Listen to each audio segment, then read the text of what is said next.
the thing that convinced me to at least try was next weekend, it's supposed to be in the 70s. Right.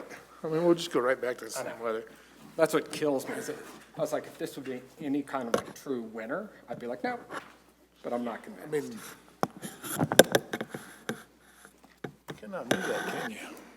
Yeah, you can bend it, like, can't you? No, it's, Yeah, like,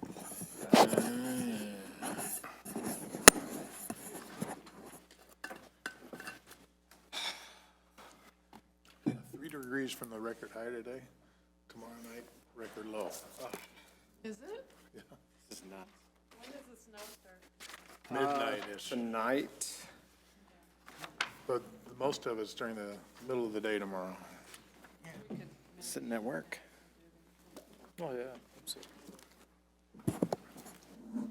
Taking up your space over here, I'm sorry. You're good. Just getting all resituated after going through the security. Summary. You read all this stuff? Yeah. I've read all of this. Yeah, that's, I was rereading that stuff today. It's like, Your hair is getting longer. Yeah, it is getting longer. That's just my thought. you're just getting jealous because he's catching up? You longer than me, that's for sure. It looks lovely. It's the talk of the town. It's like, really? Keep it up. I heard that. I heard a suggestion about a man bun. Don't even go there. It will never, ever happen in my lifetime. he prefers the term top knot. Oh, man, we were looking Never. forward to that. I believe we'll address that. Go, under the just, city attorney's you choice two go tonight. sit over there. We are. No, I mean over there. Staff's choice. Staff choice. No, board choice. Grill the, The man bun. Hey, Just Deacon. do your job. That is such a questionable he said it statement at was this his point. job. Is it a job if you're not getting paid? I don't, that's a good question.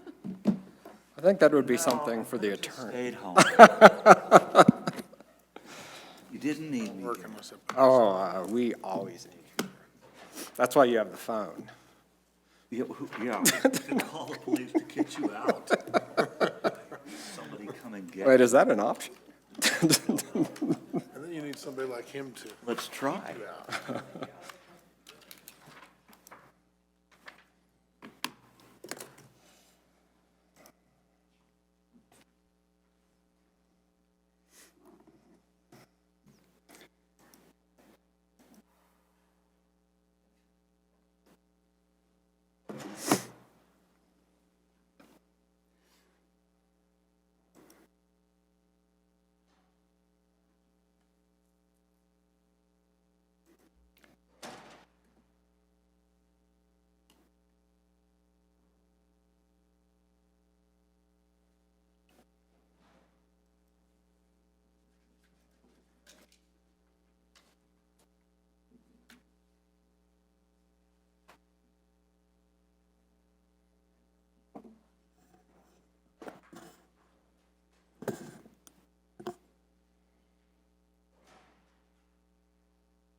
I think all you're going to do is,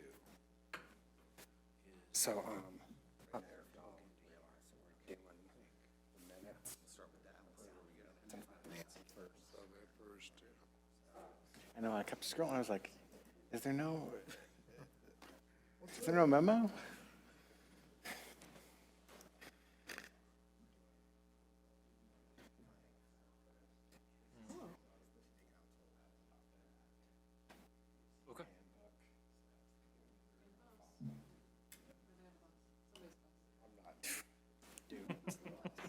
No, I'm not the boss.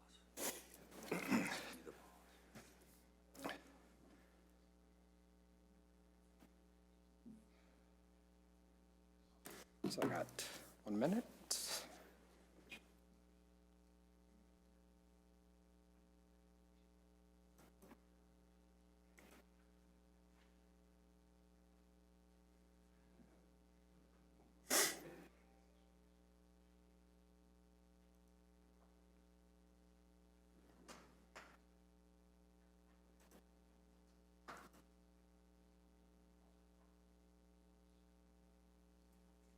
All right, how do I get rid of this bar below me?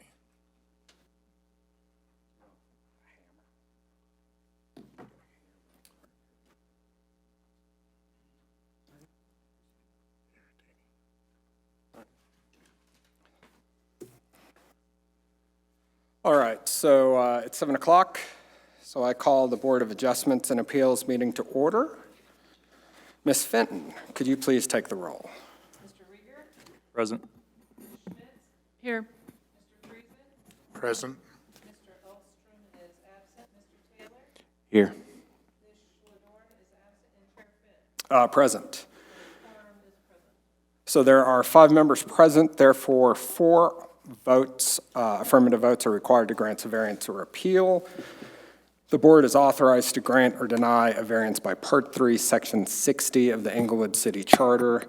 Anyone aggrieved by a decision rendered by this board may appeal that decision to a court of record. However, such appeal must be made within 30 days of the board's decision.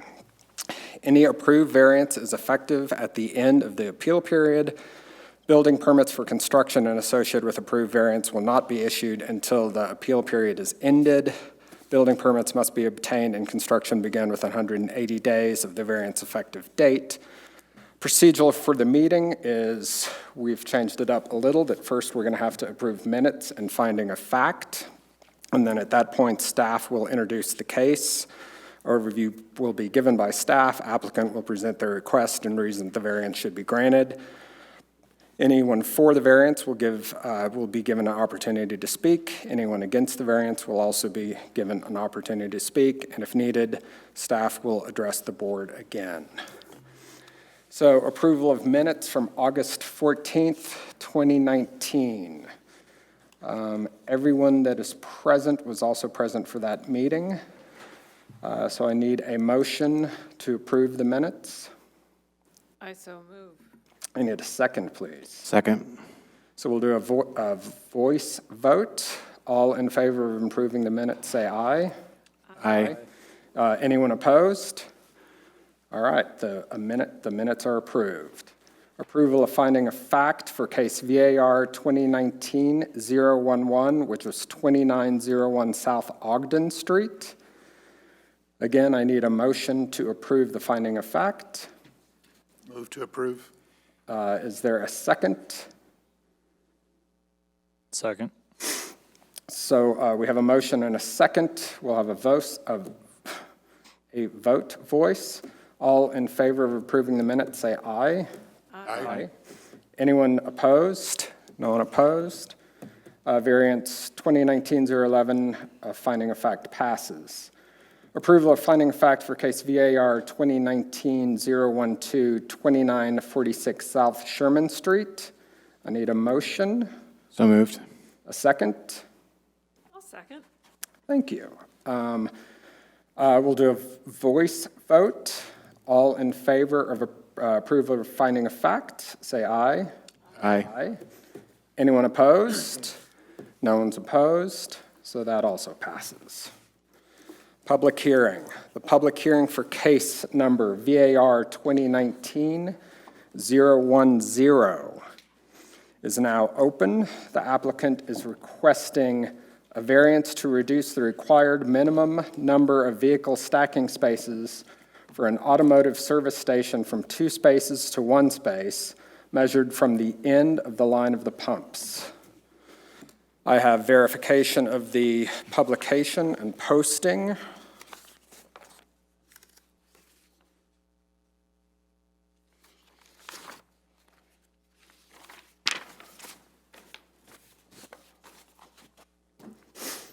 Staff, if you could please give us an overview. Please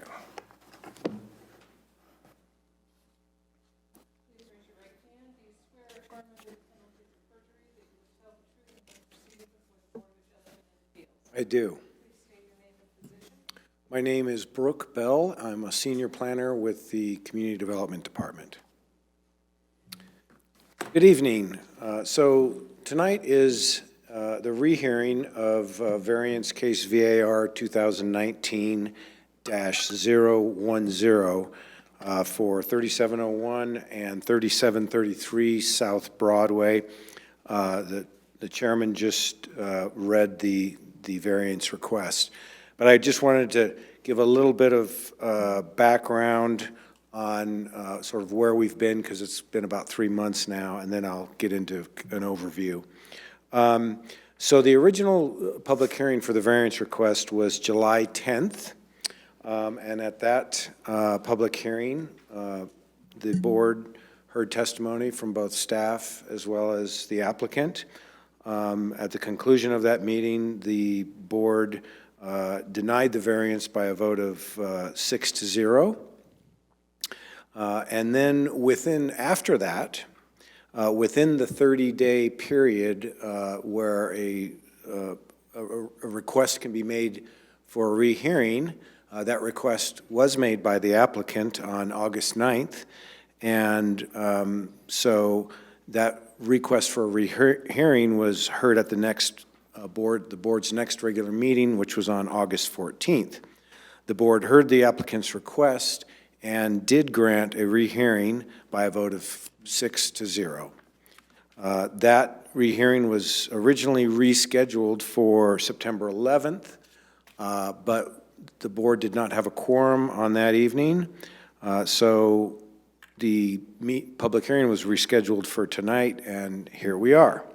I'm going to go ahead and give, even though most of you have seen this PowerPoint before, I'm going to go ahead and go through it again because you first saw it 3 months ago. This is just an aerial view of the property, or two properties. The size of those two properties, when they're combined together, is 150 feet north to south by 125 feet east to west. That's a little bit over 18,000 square feet. There's an existing 6,000 square foot sort of two-story office building on the northern portion of the site, and that's occupied, or was occupied, by the Metro Community Provider Network. And then the second parcel to the south is little bit higher. Actually, it's 11 feet higher than the building, and that is a parking lot that is used by those same office employees. This variance request, and I'll just say the request again, they're requesting a variance to reduce the required minimum number of vehicle stacking spaces for an automobile service station from 2 spaces to 1 space, measured from the end line of the pumps.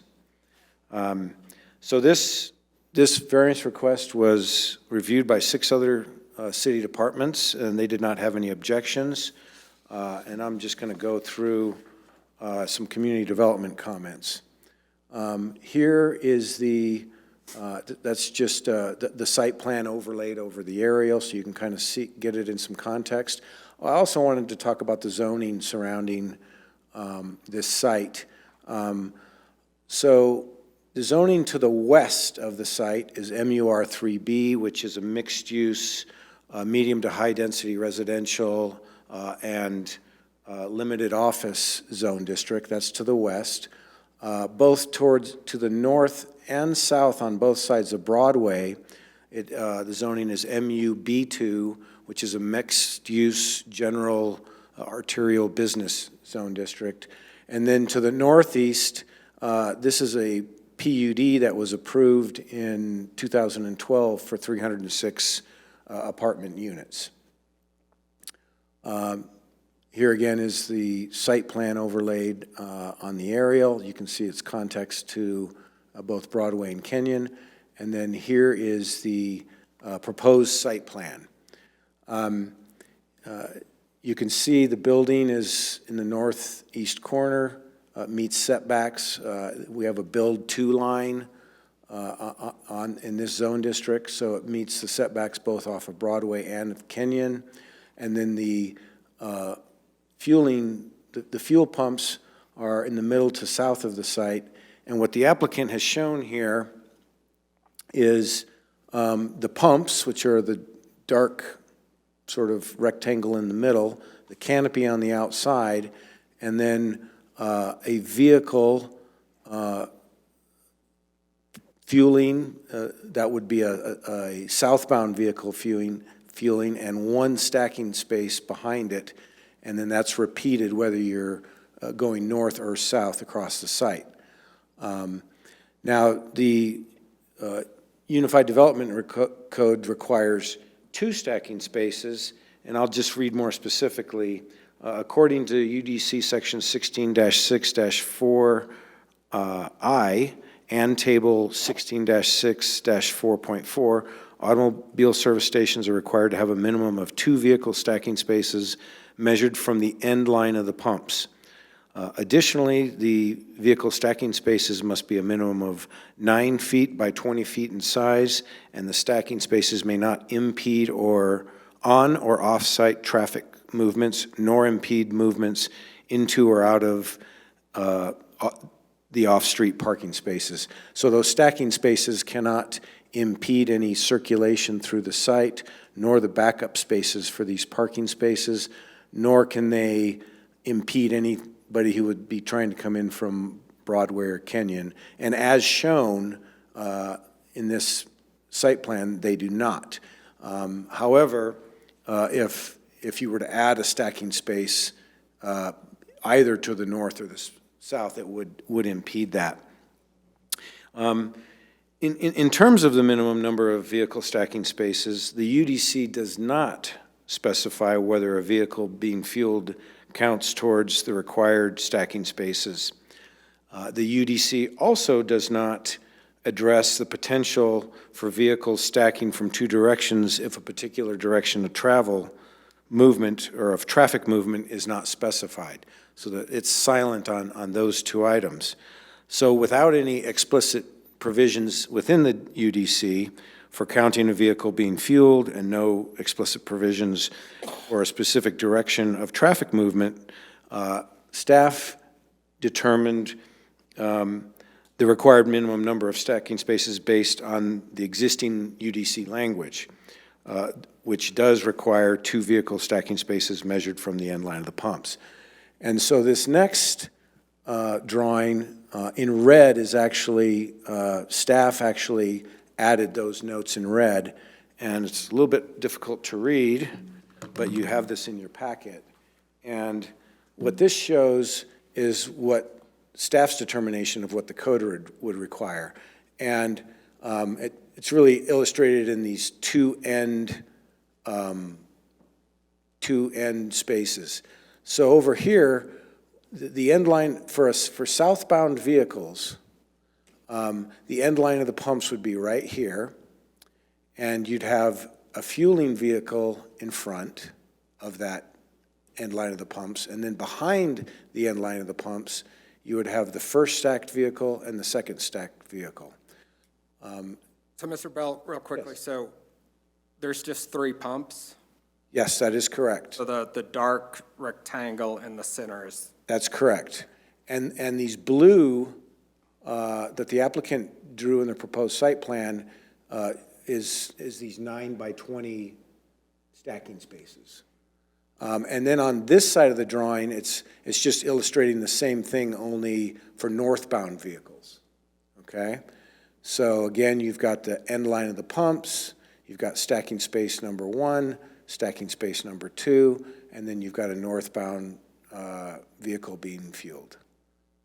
So that's what staff made the determination on.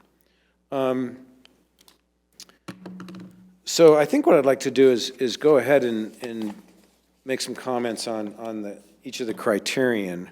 As far as the first criterion, that unique physical conditions exist, such as size, shape, location, topography, or surroundings which are peculiar to the land or the structure involved, which deprive the applicant of privileges enjoyed by other properties in the vicinity. In terms of that criterion, it is true that the amount of required stacking spaces does create a challenge.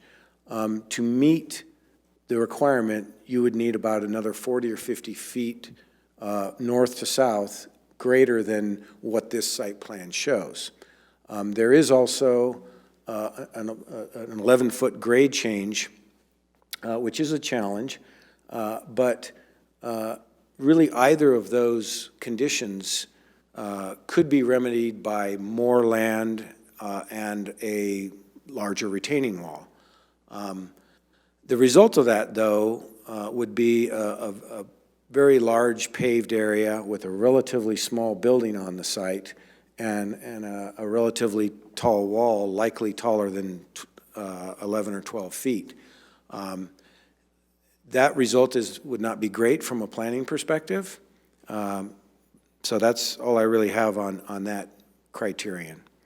In terms of the second criterion, which is that the variance is consistent with the intent of the zone district regulations to secure public health, safety, and welfare.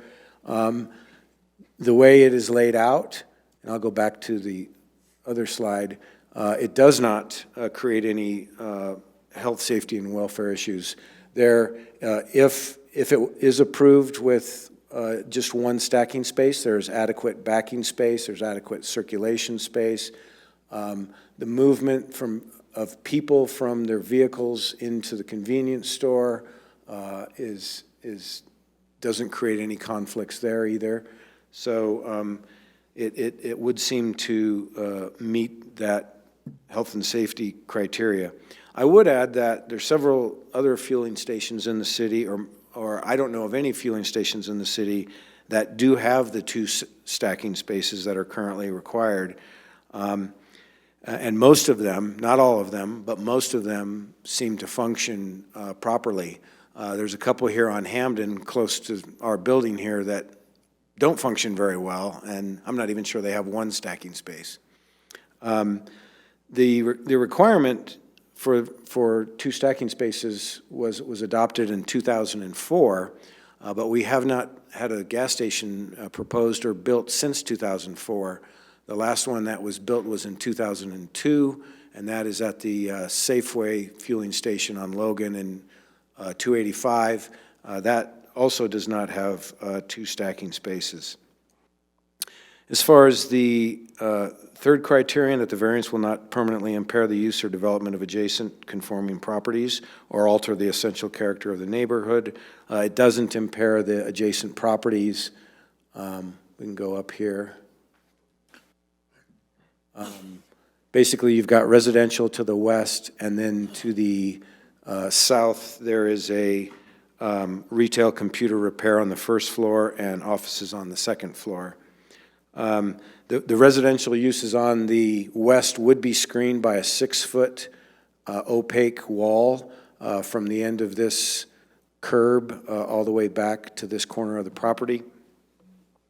And then I would add that in terms of essential character of the neighborhood, the proposed architecture for the 7-Eleven, and I don't have a photograph of the new apartment building, caddy corner to the northeast, but it has a lot of glass. It's got brick masonry, and so the proposed architecture would be compatible with that.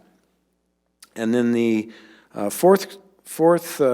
one other point on the third criteria is it does meet all other code requirements in terms of landscaping, lot coverage, building placement, and so forth.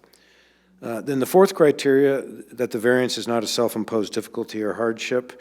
I will say that the applicant, this site plan evolved through 3 different iterations. This final version of the site plan, they actually tweaked the floor plan of the building a little bit to accommodate it. They have sort of a standard footprint for their buildings, and they made it a little bit narrower north to south to accommodate the parking and the stacking. And then lastly, Community Development did not take a position on this variance request. But I would add that if Community Development or even the Traffic Division, for that matter, thought that reducing the stacking space from 2 down to 1 would create an issue with stacking or with safety or vehicle movements, that we would have actually recommended denial of the variance request. So with that, I'd be happy to answer any questions. Can you repeat what you just said, that last part? So Community Development did not take a position with respect to the variance. We did not recommend approval. We did not recommend denial. But I will tell you, we just didn't take a position on it. I will tell you that if either Community Development or the Traffic Division in their review of the request felt that it was going to create an issue with stacking, we would have recommended denial. Okay, thanks. So even though you didn't take a position, we still have this on the books. We do.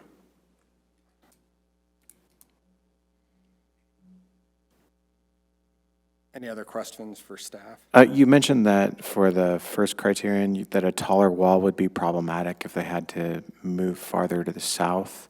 Well, Why would that be a physical? it wouldn't necessarily be problematic. It can be done. It just becomes a taller wall. And because the grade continues to rise as you travel south. Other than cost, which doesn't matter to me, it wouldn't be problematic.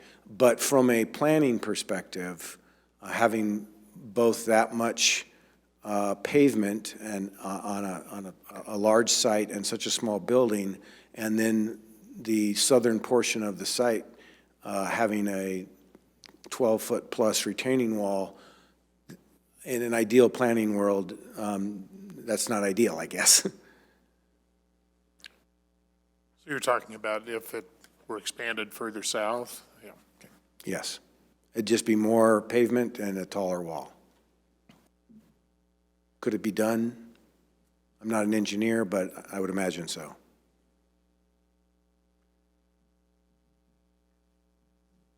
So I don't know if you have an answer to this question or not, but when a vehicle's being fueled, the position that is shown on the drawing is rare. Usually when there's one pump, you have half the car still in front of that pump. There are different vehicles and different sides. I have 2 vehicles. One fuels on one side, one fuels on the other. Pickups are different. Porsches are different. I think there are some variables out there. There's different hose lengths for pumps. We just did our best determination based on the code. These are also, not all cars are 19 feet long or 20 feet long, so we did the best with what we had to work with in the code.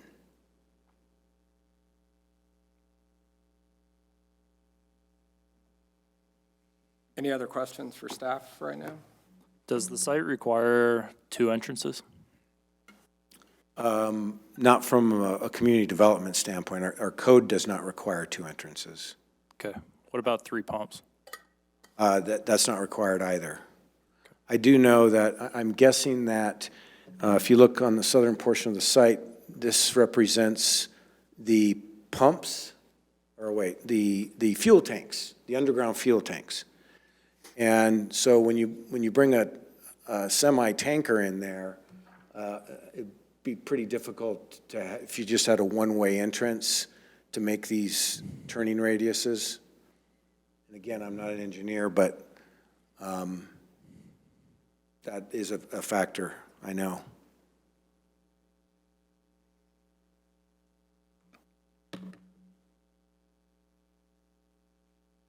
Any other questions for staff at this point?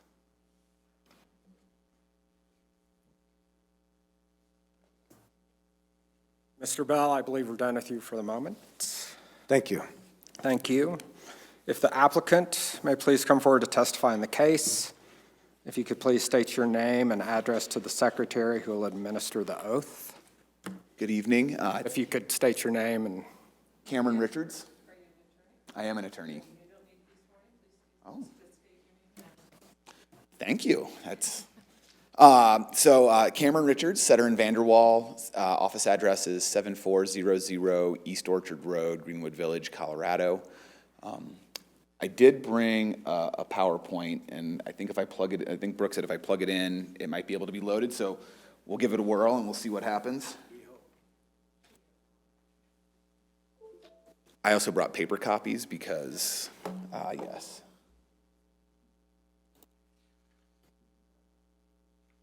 So if you could leave one paper copy with the secretary if you're showing this to us. I'd be happy to.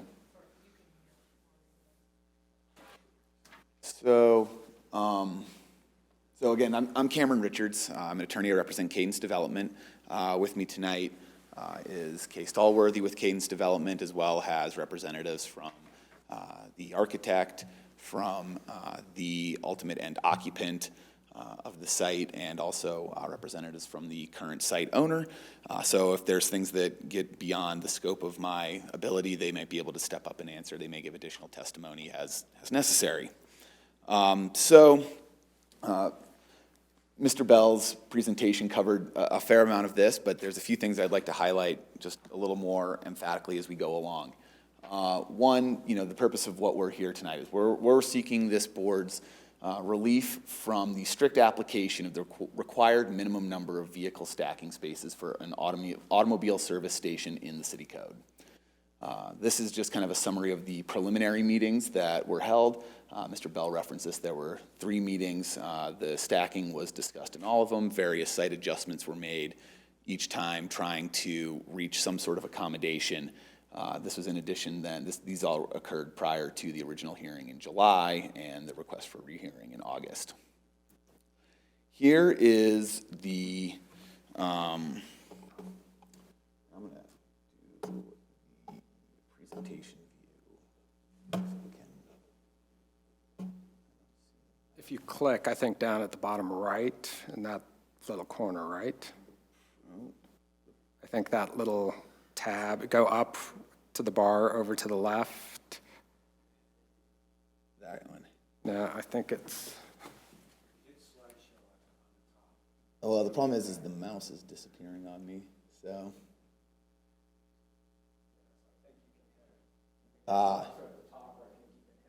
This one. There we go. Thank you. So,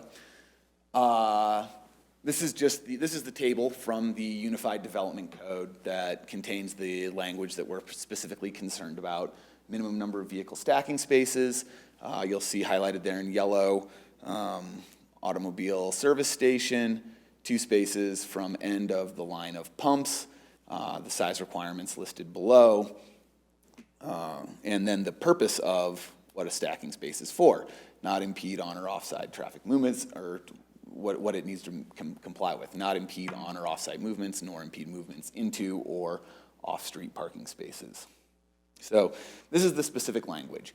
The implication of that is, and this has been discussed a little bit, but just to kind of summarize, what staff's interpretation was 2 stacking spaces required in each direction. From the specific language of the code, that's, it's an interpretation. There are other interpretations that are available out there. Because this was staff's interpretation, that's what we're kind of confined to.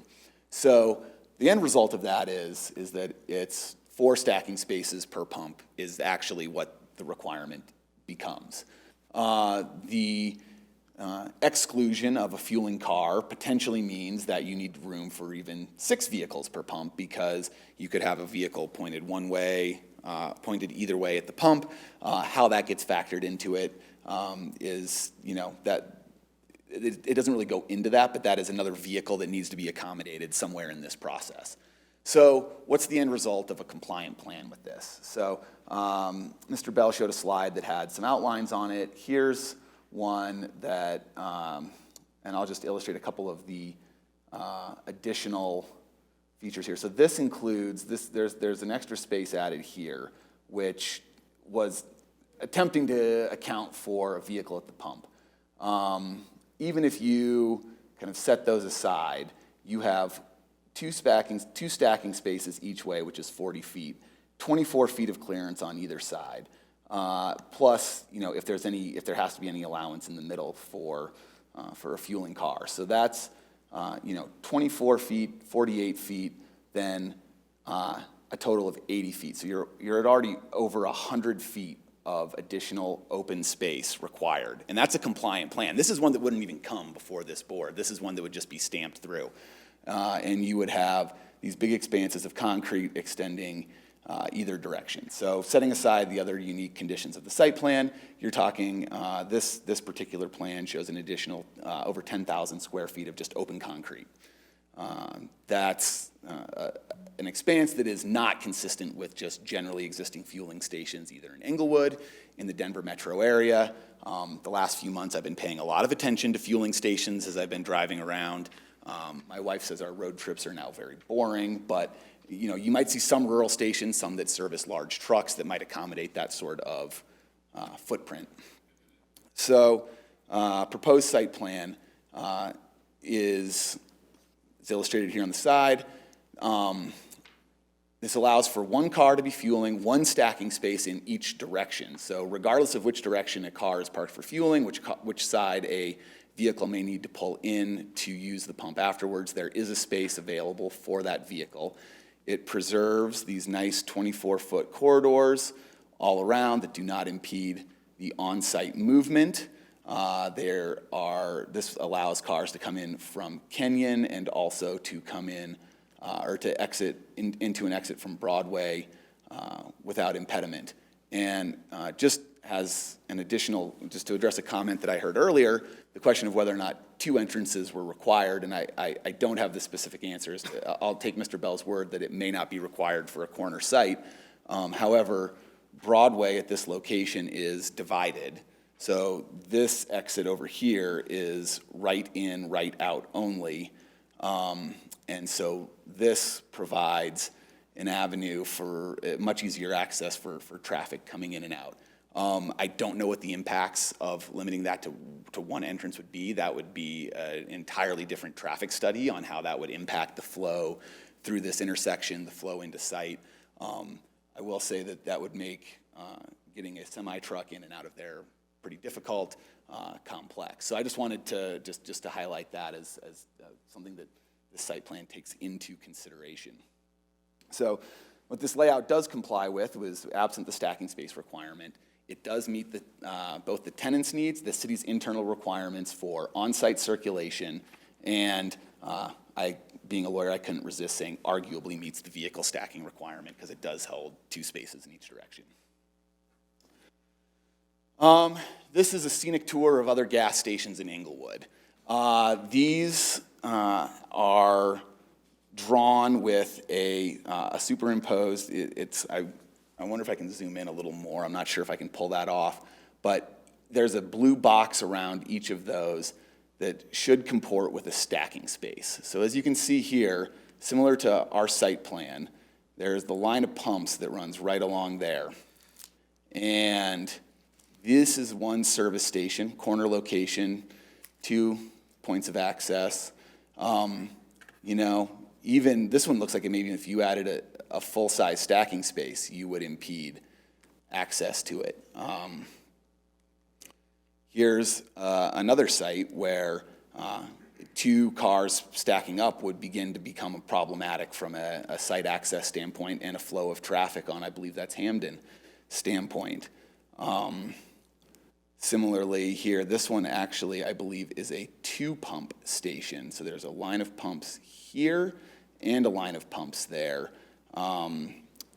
Even with just a single car waiting here, you're pretty directly impeding the ability for cars to get around. And here's another one that another two line of pumps. This is really just to give you a flavor for what these actually look like from above, so that you can kind of see what in fact exists and functions in the city, and how it comports to our site plan. I think the one thing that you can take away from this is there's way more site circulation, parking access, traffic, less impediments to traffic flow in and around the site than many of these other stations. So, variance approval. What does the code require? 4 conditions, 4 criteria to be met. I've got them listed here. I won't go through them now because we're going to go through them over the next few slides. Number 1, unique physical conditions such as size, shape, location, topography, or surroundings which are peculiar, I should have been particular to the land, I think, or structure involved which deprive the applicant of privileges enjoyed by other properties in the vicinity. Site elevation is one thing that's unique to this. As the grade continues to the south, it gets higher. There's already an 11-foot grade. That's actually somewhat consistent, though, with the current site elevation, as you'll see in a slide coming up here. But these retaining walls are necessary, and if the site were to expand, that would become a larger and larger retaining wall. That grade becomes steeper and higher as you move to the south. Currently, a split office building. And worth pointing out is that Cadence is actually acquiring 2 lots to try to allow for the incorporation of the on-site circulation to meet the parking needs, the circulation needs, as well as the vehicle stacking needs. A larger lot acquisition it's just not feasible because it's not for sale. So there's not a larger lot that is necessarily available. So that isn't really an option. So the size is a unique condition here in addition to the topography. And then hypothetically, if it were to expand, retention walls become higher and you end up with a development that is potentially out of proportion with the surrounding area, the density in incorporating large open areas with a small building that may or may not be compatible with even with many uses. Here's an overview of the lots. And then here are some ground level pictures. You can see there's a currently existing retaining wall. This is the office building. The parking lot is up here. Currently existing retaining wall right there. And this is the view from the alley. As you can see, it's kind of sloped along the alley. There's parking that accesses the second floor and the first floor, depending on which aspect you approach the building from. Second criteria.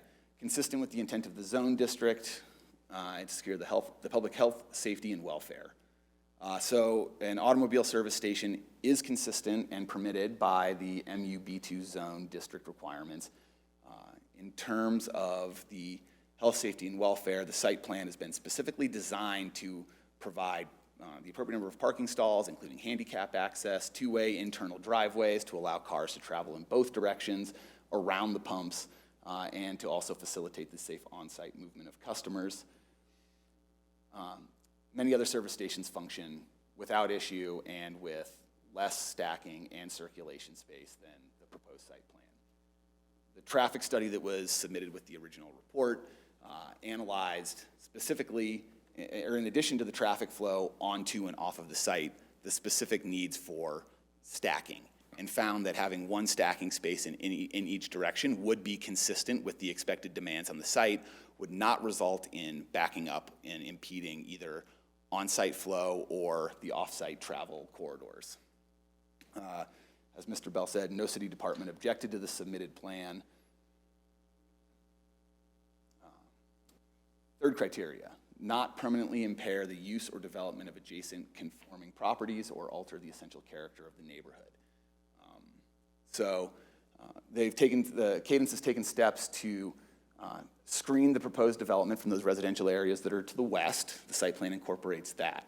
It also includes additional four-sided architecture of the structure, generous amounts of glass and mixed materials that are compatible with the adjacent new multifamily development. The proposed convenience store meets all other zone district standards for landscaping, setback, building placement, circulation, and the proposed development actually, in this case, protects the essential character of the neighborhood by providing services on a lot that is proportional with surrounding development, and it complies with the other health and safety and welfare components of the city code to ensure safe use of that site and doesn't create an outsized development with just open concrete space that is, for all intents and purposes, unusable. This is a picture of the development across the street that Mr. Bell was referencing, and the elevations of the proposed structure. Finally, fourth criterion is variance is not a self-imposed difficulty or hardship. Self-imposed difficulty or hardship under the law usually requires an action on the part of the applicant that has resulted in the necessity for a variance. This typically includes hardships created by an owner's prior subdivision, by the granting of an easement, by something else that requires the owner to then request the variance. In this case, Cadence has done nothing that limits the site's use for a zoning, for the approved zoning purpose. They've acquired 2 lots to try to assemble enough square footage to create a compliant plan, and they've worked very hand in glove with the community development department to try to fit the services within the site, within the space that's available. So I think that it's not any of these, the need for a variance is not being imposed by the actions of Cadence. It's just the unique characteristics of the site, the land, and the strict application of the code. So in conclusion, the strict application of the language can create a large lot with open, unused areas of concrete with a small building that would be inconsistent with community standards, that would be less visually appealing, that would be out of line with surrounding service stations, and the 4 criteria for a variance are met in this particular instance. With that, I'll open myself up for questions from the board and just say thank you for considering this rehearing, and if there's any additional comment that Cadence would appreciate the opportunity to respond to any later information or discussion as warranted. There are questions from the board for the applicant? Are you asking us to reinterpret the code differently than city staff? No, we're not asking you to reinterpret the code. We're saying that setting aside that there may be other possible applications, the interpretation of staff is what is the strict application that we're seeking relief from. But for the first criterion, I don't know, maybe it should be obvious that that's probably the hardest one for us. There's a possible threading of this needle with respect to the depriving applicant of privileges enjoyed by other properties in the vicinity. And in the past, we've looked at what is the burden on the property owner to change things to make this work, right? So I guess we all would want to hear, the burden sounds like in one direction, it's buying a piece of property, neighboring property that's not for sale. And in another direction, it's reducing maybe the pump numbers. And I don't know if 2 would make it complying or not. So could you tell us what is the burden of those options? Well, I mean, I guess, the burden is that land comes in parcel sizes. And in this particular case, this is the size of the parcel that is, in fact, available. Theoretically, there is always more land available. The fact that a hypothetical transaction could theoretically occur, that is, in fact, a burden. That's a physical condition, is the dimensions of the property. In addition to that, in this particular case, there's also the topography. As you expand the site in a hypothetical situation where you expand the site, you not only create the larger expanse of open concrete, you drive up the height of this retaining wall, which means and I won't, is it engineeringly possible? I assume so. I see people building, digging deep foundations in the middle of in dense populations. I assume it's possible, but the question then becomes, is the imposition of that in the neighborhood something that's another unique characteristic of the land that would be necessitated?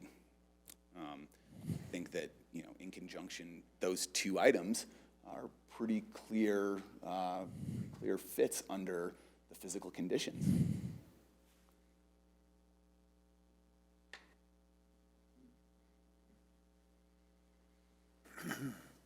So I'm a little bit confused about how size can be a unique condition here, because if that's one that was imposed by the past subdivision of land that was done voluntarily, then if size is a unique condition, then it was one that was self-created. Yes, but Cadence is not the owner of that, so, that can't relate back to some hypothetical owner in the past. It's not the person that's applying for the variance that standard applies to, because, at one point this was all railroad land, and the railroad further subdivided it. So you're right, parcels have been created over time, and parcels of property exist for uses, and there are various rules that apply to them, be them setbacks, be it, the angles that the second story of a building how far out a second story of a building can encroach, roof slopes, things like that. Those are all measured based off of parcel size as well. So it's just a function of, these are parcels of land that exist within the city, and these are the ones that are for sale, and that's what the developer is constrained by.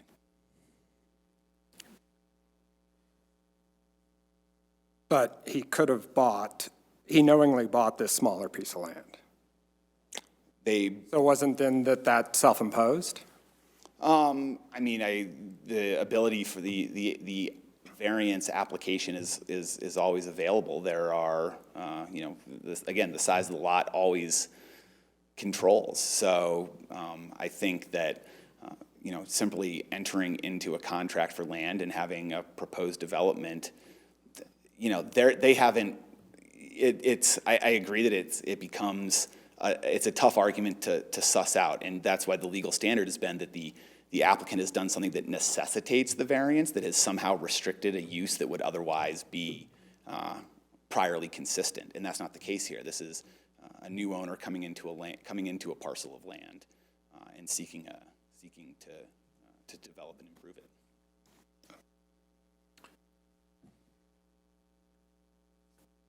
Do they technically own the land already, or they have an option on it? I believe that right now it's under contract. This being I think obtaining of a variance being a contingency. Which makes me think that the size shouldn't matter. Maybe the size is just too small to accommodate this particular development. I don't know. That's where I'm going to have my angst.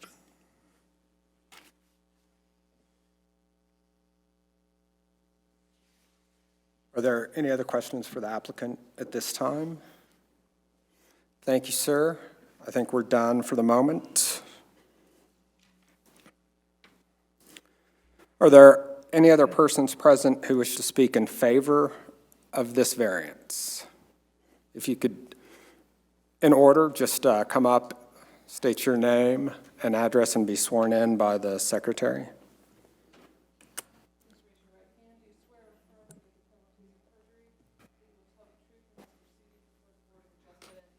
I do. Hi, Ben Wiederholt, business address 3701 South Broadway here in the fine city of Inglewood. And I represent the owner, Metro Community Provider Network. We are a DBA as Stride Community Health Center. I'm here to talk a little bit about the impact of this transaction on the overall health and well-being of the community. When we talk about stacking spaces and fueling, our mission, the reason why we exist, is to stack success for the people that we serve. Over 90% of them are below the federal poverty level. We are trying to fuel the health and well-being of the community, many of which who otherwise would go without care. And tonight you're going to have the privilege of meeting one of the people that we have the privilege to serve. As I said, we exist as a nonprofit 501c3 organization. We're the current owners of both parcels of land. If we had more to sell, we would certainly offer that because this transaction is going to mean a lot to our mission and to the people that we serve, again, who otherwise have all kinds of barriers facing against them. Our care delivery model is providing not only comprehensive primary care services, but it's integrated with behavioral health services as well as dental. And we have 18 different health centers across the metro area. This is our current building where many of our administrative functions operate out of. We also have a health center location at 3515 South Delaware, just south of Hampton, where we have one of our health centers as well. Not only do we have the primary care, behavioral health, and dental services, but we wrap around other supports such as care coordination, navigation, education.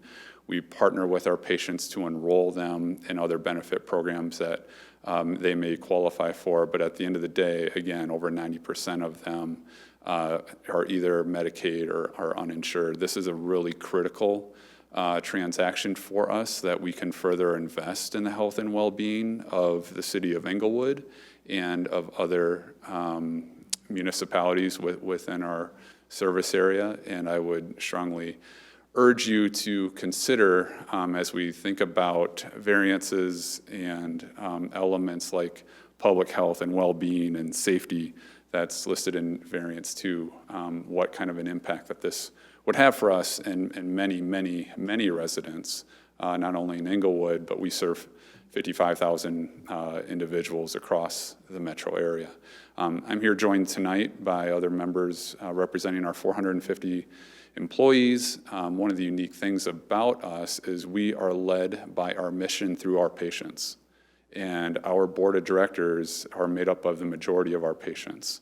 And so our board chair, Ms. Jean Cisneros, is here tonight, and I would ask you to entertain comments from her as well. And with that, I really want to thank you for your thoughtful consideration and for your own service to this community.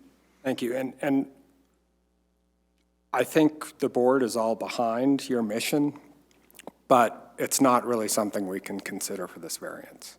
That we're by our task, we only have to look at the 4 criteria, and one of them just doesn't really, there's nowhere to fit that in our criteria.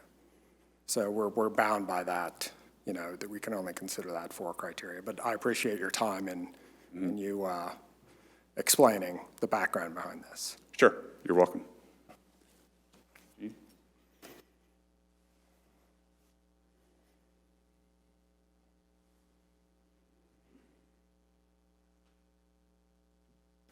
Hello.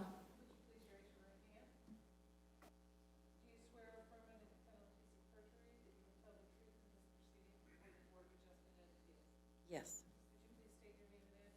Jean Cisneros. My home address, 10500 West Dartmouth Avenue, Lakewood, Colorado, 80227, yeah.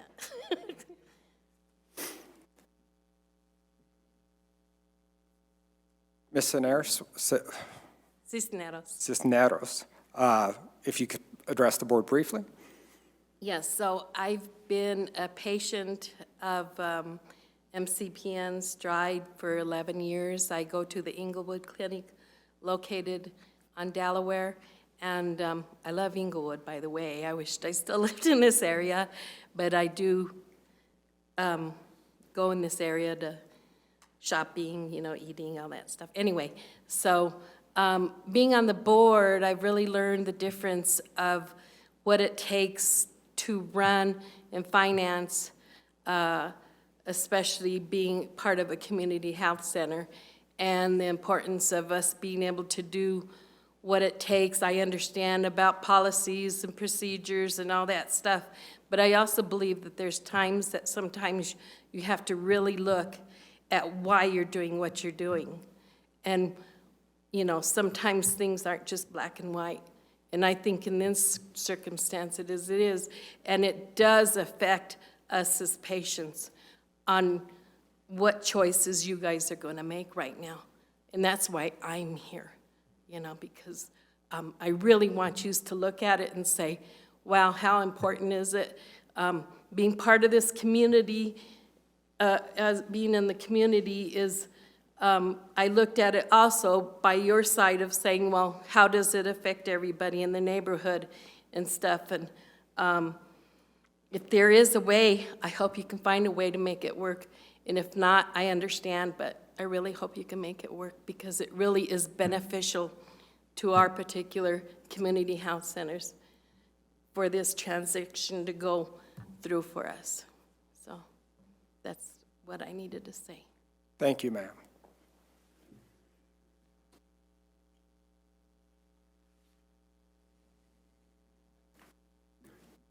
If you could state your name and address and be sworn in by the secretary. Do you swear affirm under the penalties of perjury that you will tell the truth in this proceeding before the Board of Adjustment and Appeals? Yes, I do.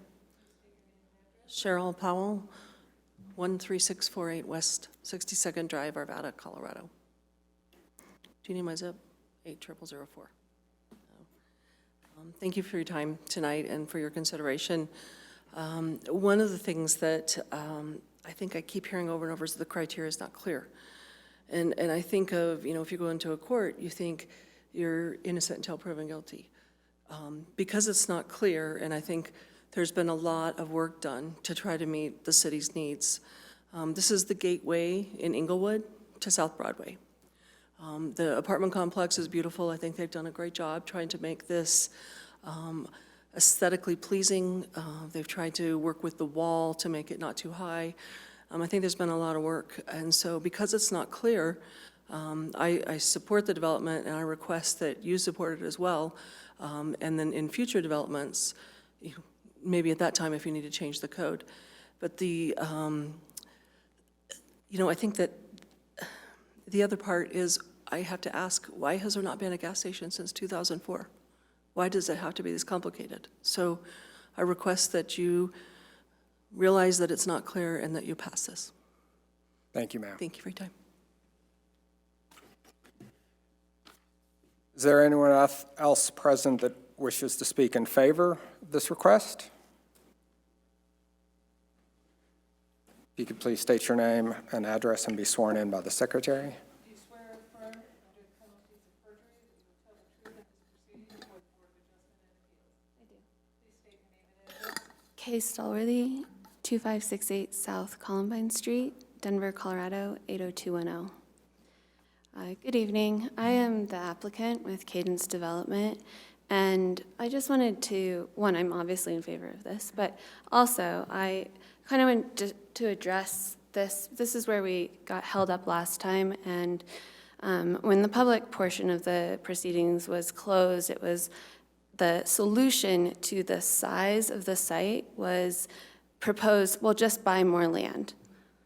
So that's what we did. We went and asked, can we buy more land to make this work, to solve this code issue that we're trying to work through, and we've been working through it. It's not like we've been uncooperative, and it's not for sale. So that's not a solution to this issue. The second part is that if you create, I've done several of those gas stations which you saw were in Denver, and they were smaller than this site. So industry standards, and we have a representative here who I'd like to speak from 7-Eleven who could speak to industry standards. Industry standards would say that I could build this building on this site and it would circulate fine, it'd be safe, and there'd be no issues. So the size of the site is, because of the code, is restricting what I could do in almost any other municipality. So the other part that I'd like to address is if you have, and I have our architect here who can speak to this, if you have 10,000 square feet of concrete, it creates kind of this heat bubble, right? I mean, you're creating a real issue with you don't have any vegetation, you don't have any building on it, and you're creating your almost little microcosm of heat surrounded on the concrete, which I don't think, not only aesthetically is not what you want, but it's not really very good for the surrounding community. So I think there is a hardship because of the size and because of we have tried to solve it. It's not a hardship that we've created, and so thank you. Thank you. Are there any other people present who wish to speak in favor? If you could state your name and address and be sworn in by the secretary. Do you swear affirm under the penalties of perjury that you will tell the truth in this proceeding before the Board of Adjustment and Appeals? I do. Please state your name and address. Alex Thie, 6260 Quay Street, Arvada, Colorado, 80003. So my name is Alex. I am a real estate rep with 7-Eleven. So I represent the operator here, and kind of wanted to speak on behalf of the industry standards. So this is a particular site that 7-Eleven has put through the our strict standards of stacking, of circulation. I think one of the main things that we're looking at when we talk about stacking and circulation is circulation of our fuel truck. So I heard that was brought up when the question arose of, are two separate entrances necessary in this particular site. So that's one thing. I think having the fuel truck be able to circulate through the site, these are all standards that 7-Eleven has. And being a national company, having stores all across the country, our standards in each state, comply with the most strict states as well. So this is in particular industry standard for us.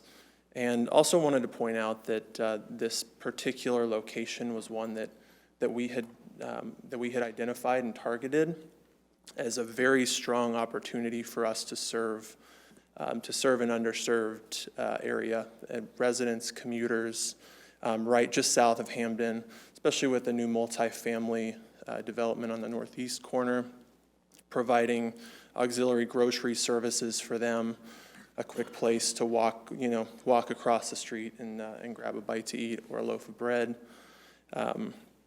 So this wasn't a particular, this wasn't something that Cadence, our developer, went out, and sourced the land and then brought it to us, knowing that we had actually targeted it and worked together to put the land under contract. And then, we're proceeding now with, they've tried to purchase more land for us, which, is not an option at this time. We still see this fit as a really good opportunity for 7-Eleven.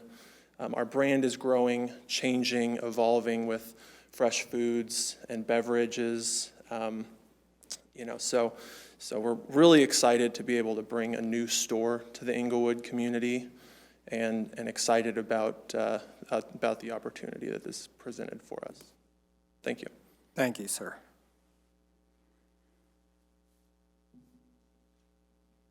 Is there anyone else present? Do you swear or affirm under the penalties of perjury that you will tell the truth in this proceeding before the Board of Adjustment and Appeals? I do. Please state your name and address. It's Tanner Kindy, 5753 Chester Way, Denver, 80238. In conjunction of being Cadence's architect and engineer, we're also the corporate architects for 7-Eleven, not only for the prototype, but also for fueling systems.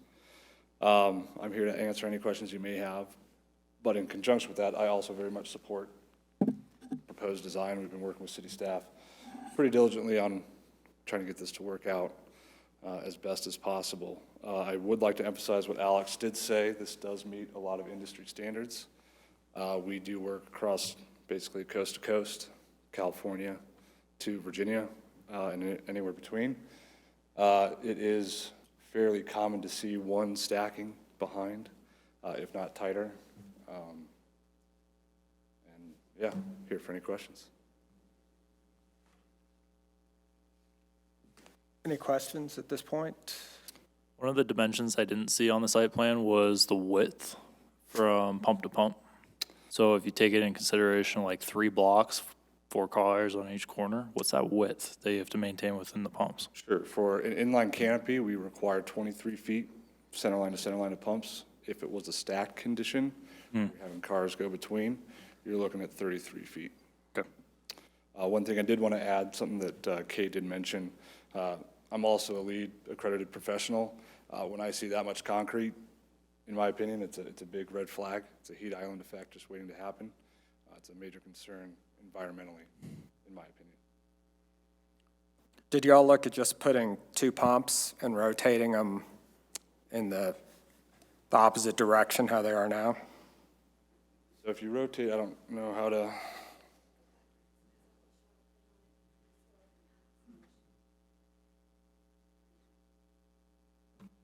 So you're talking about rotating the pumps 90 degrees? Yes, sir. It's not corporate standard to do that.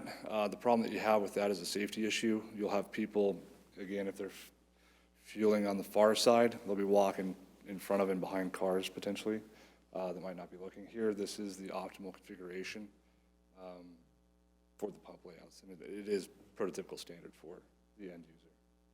During schematic site layout, did you guys take a look at putting the building in the southwest corner and then just having 2 pumps and maximizing the length of the site, 150 foot? We've done several iterations. I do believe we did one forever ago that put what we call a home plate store in that back corner. It's kind of a 45-degree cut. Mm-hmm. It just did not work out spatially as well. Oh yeah, and it didn't build the build to requirements that we had to meet weren't met either. The what requirements? Build to requirements. So we're having to build a certain amount of our building to the frontage of the property line. Oh, like a front setback? Okay. Any other questions? Thank you, sir. Anyone else who wishes to speak in favor? No one's indicated. Are there any persons present who wish to speak in opposition of the request?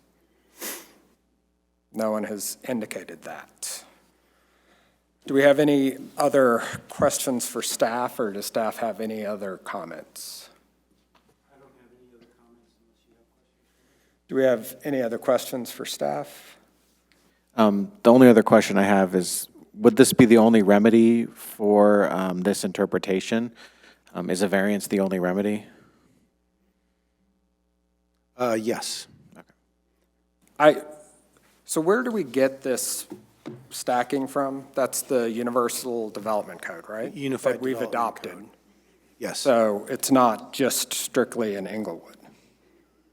It is, the term Unified Development Code is not Universal Development Code. It's not like the building code, which Right. is the uniform building code.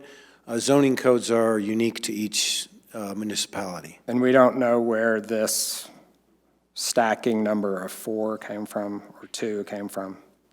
We don't. I don't.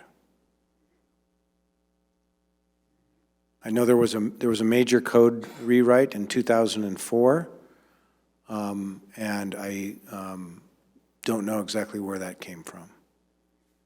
Okay. Thank you, sir. Any other questions for staff? Thank you. Thank you. So, yes, sir. If you entertain a comment on your. If you could approach one more time. So you were asking about the uniform code and where that came from. I can tell you that it varies greatly from municipality to municipality. For example, Littleton they don't even have a stacking space requirement. So it's purely managed within the specific site development process. So there's not a uniform standard that is applicable to it. And that's just based off of the little bit of research I did with this. So I just wanted to offer that as a comment to help with that question. Perfect. Thank you, sir. Any other questions or comments that we want anyone to address at this point? All right, the public meeting is now closed. Do I have a motion?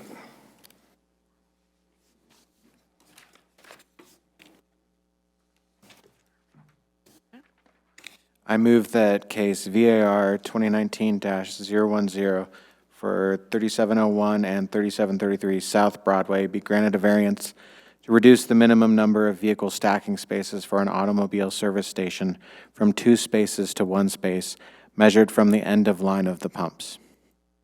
there a second? I'll second. Discussion.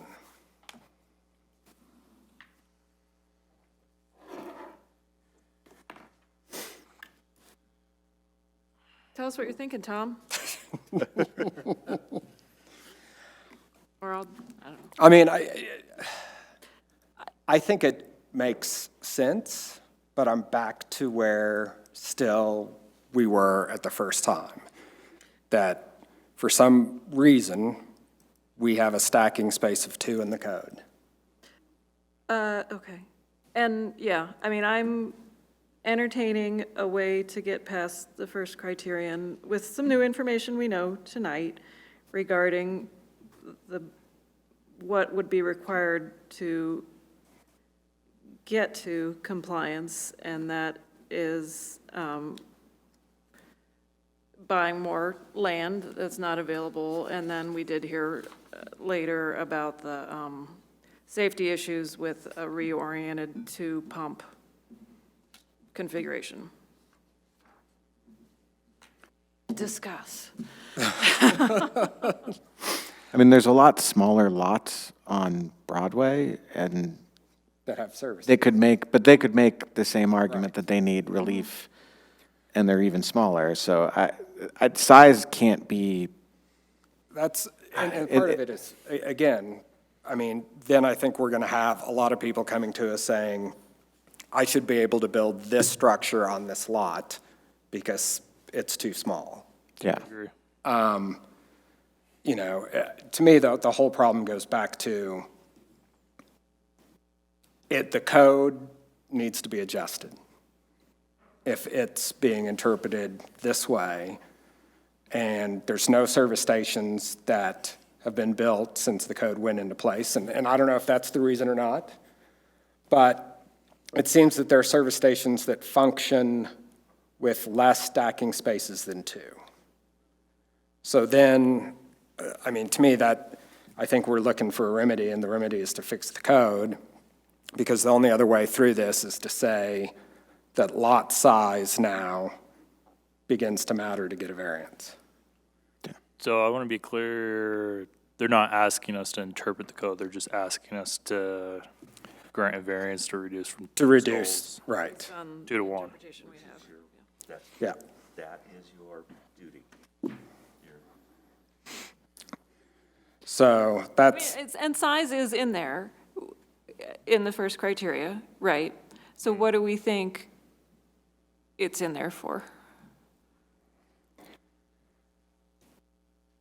I think that I think size comes into play if for some reason it's an abnormally small or abnormally large lot. But this is, Say abnormally. it doesn't, It But- says unique physical conditions. which I don't think I'm just this, saying, that's what it says. Unique physical conditions exist, such as, that's one of your criteria. right. So this is a typical size lot for that area. With 11-foot grade change on the south side. Yeah, I don't know that the grading affects this. No. It's not a criterion here because they've dealt with the grade. I mean, if the grade was affecting it and pushing it so that they couldn't build this far, that would be different. I think, and we discussed that at the last hearing, that there was, there was some width to that retaining wall, but it wasn't going to change. Right, it wouldn't, it's not. It wasn't the Enough. length of a car, yeah. Yeah, I mean, that's, I struggle because I understand the angst, but just going back to the first criteria, I don't know how the size is unique. I mean, it's unique that because we have this in the code for the two spaces for stacking, but it's not a unique size along Broadway.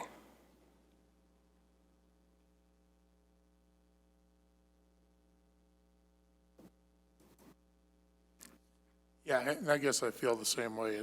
I mean, we're essentially rewriting the code. And At least it feels that way. yeah, and that's, I have problems with that because that's not, I don't feel like that's our job. I feel like the code should be addressed, and especially when we have industry people saying that it's not, this is out of the norm, then I think that's the problem with the code. And I'm not sure we're the remedy. No. So that's where I am. And I know that it does say size, but there's lots of conditions where size can be a unique condition where maybe there was some other piece taken, maybe there was a regulation change. There's something that's preventing something from being built at all. That's not the case here. Yeah.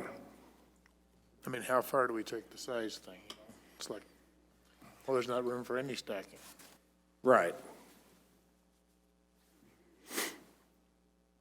Yeah, I mean, again, I understand the frustration. I mean, do I think it ought to be built that way? Yeah, I think it'd be fine. On the other hand, what we're being asked to do is to rewrite the code. And it actually specifically says in our charter the word, that's not what we do. Right. May I? Yes. So, when it comes to variances, under your criteria, it says the board may vary the application of the regulations set forth in this title only if the board finds the following, which is your 4 conditions. So, you're not being asked to rewrite the code. You're being asked to vary the application of this particular section of the stacking. You may not necessarily agree with why it's in there, but you're being asked to just vary the application by the filing of the variance. So you then have to go down and decide if the applicant has met their burden under the 4 criteria. And that gets us back to the size, which are peculiar to the land or structure involved. The structure involved is a gas station that requires 2 stacking spaces.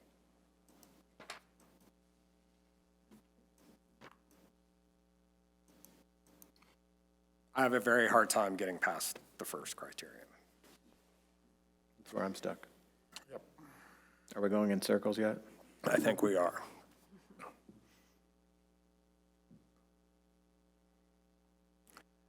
So do we vote, or we have more discussion?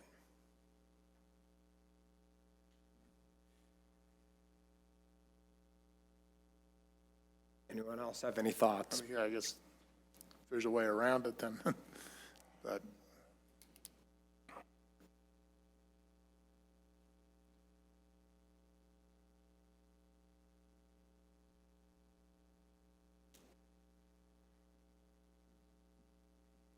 Could a variance be filed to reduce the frontage of the store? So the store could be moved in the southwest corner so they could only have 2 pumps? I assume so, but that would be a question For staff. for staff, and that wouldn't, well, yeah, I mean, it's a completely different yeah. design at that point. It doesn't necessarily guarantee that the flow is any better. I agree. So that the store is where, did you say? In the back? Yeah, in the back. I think there's a, right, that the store has to they're be supposed to have the hard front. on the front, yeah. And that was the question, is if, what about that variance, but that's not in front of us.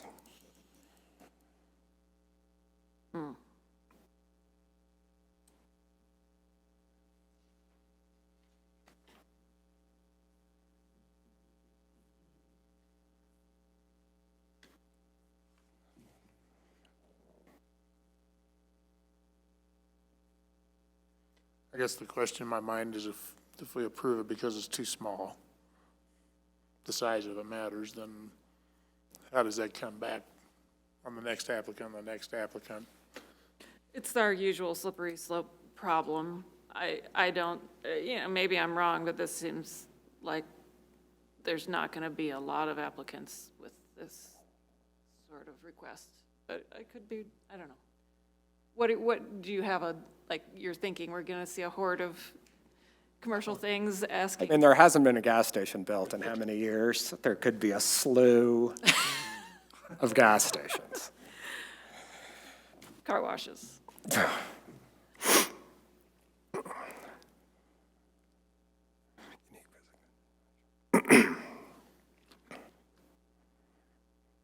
Yeah, I guess the bottom line is, So I guess, am I gonna say size is okay? right, and to me, that's, I guess I go back to size, which is peculiar to the land, or structure, there's no structure. So it's just the land. And to me, the only reason size matters is because of stacking of a gas station. Other than that, I think the size, So I was thinking, what is our usual situation where we consider this burden?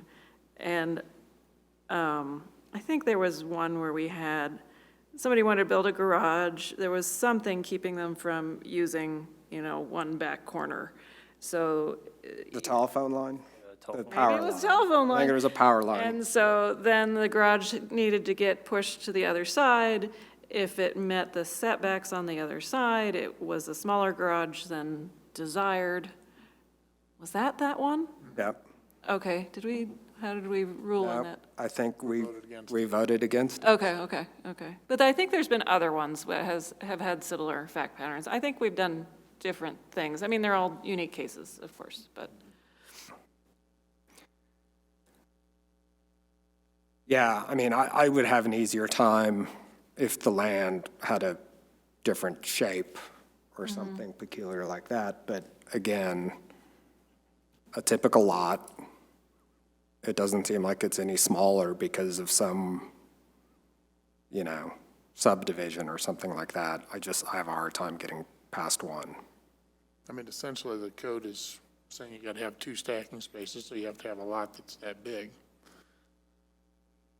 So, we either say it's 1 stacking space, or, that's my only option in my mind. Right. Or we can, we rewrite it, it's not the back of the line, it's 2 cars, period. Yeah, and I mean, again, I think this indicates that there's a problem with the 2 stacking spaces. That, as everyone's pointed out, the lot would have to be huge. And, yeah.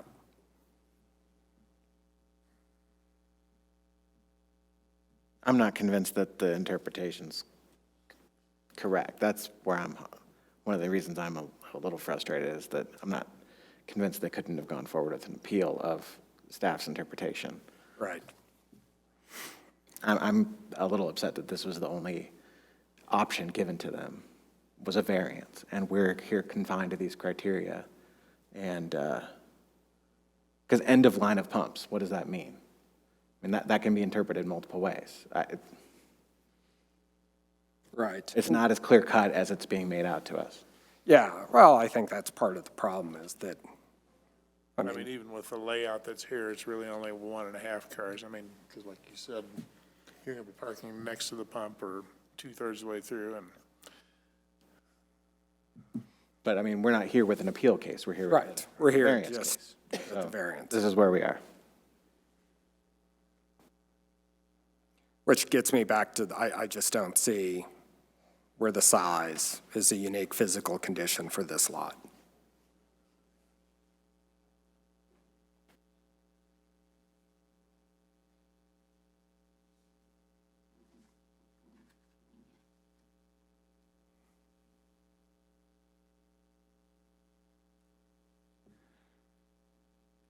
Any other discussion, or should we vote? we have to vote. Because I think we're chasing our tail. All right, let's vote. I vote yes. This is on the line, and I totally respect the other opinions that were expressed here tonight. But I think because of the burden that's imposed by increasing lot size to allow the stacking space requirement to be met, that we've met the first criteria, and that the other options are also create other issues with safety or other things. We haven't really heard anything that suggests the second criterion isn't met. It doesn't seem to be inconsistent with the intent of the zone district.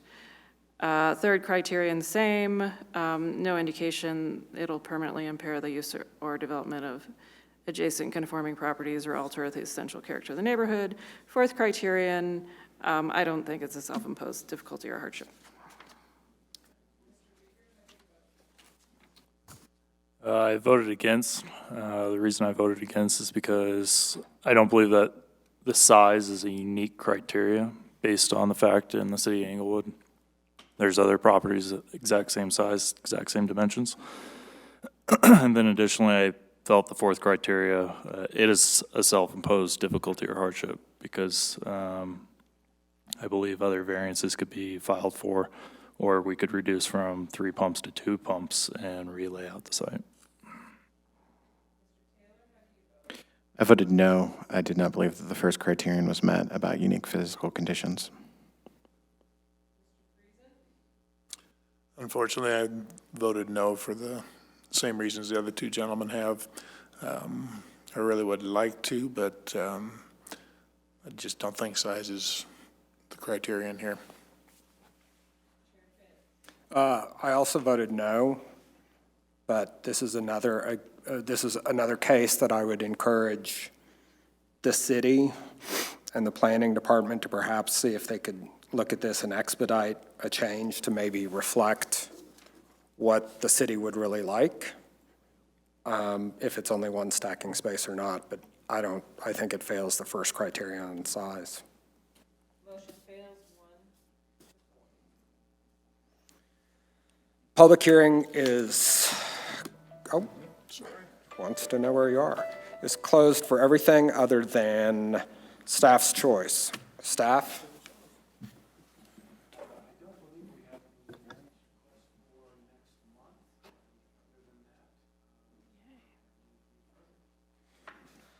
Attorney's choice, other than any discussion about hair.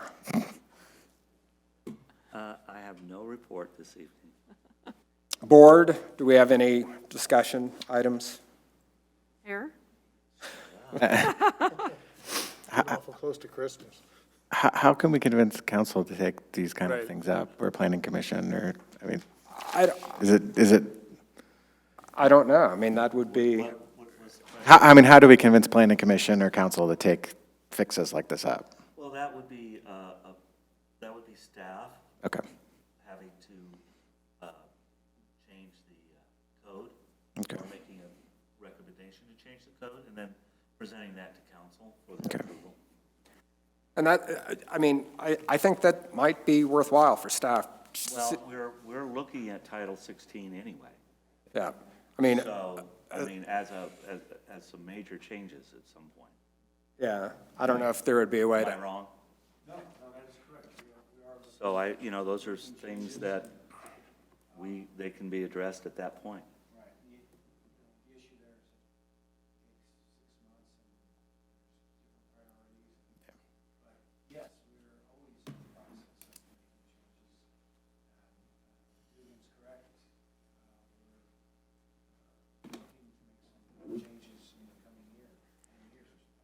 so there's no way to expedite something to say this is a obvious error on our part? Code amendments require, obviously, going through planning and zoning commission, council, public hearings, multiple readings, and we've already got a sort of a backlog of others as well.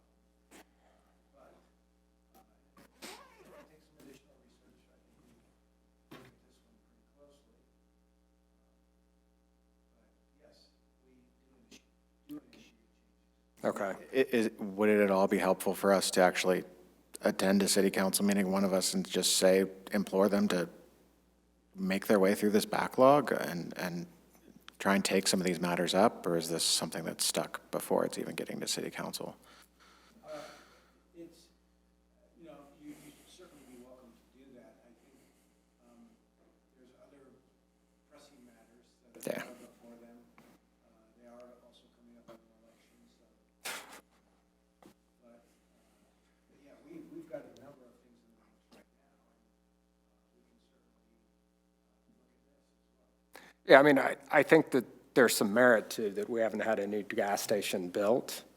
And I don't know if there's a need for one, but it is an interesting correlation that a new gas station that, you know, isn't on record of being built while this is in place.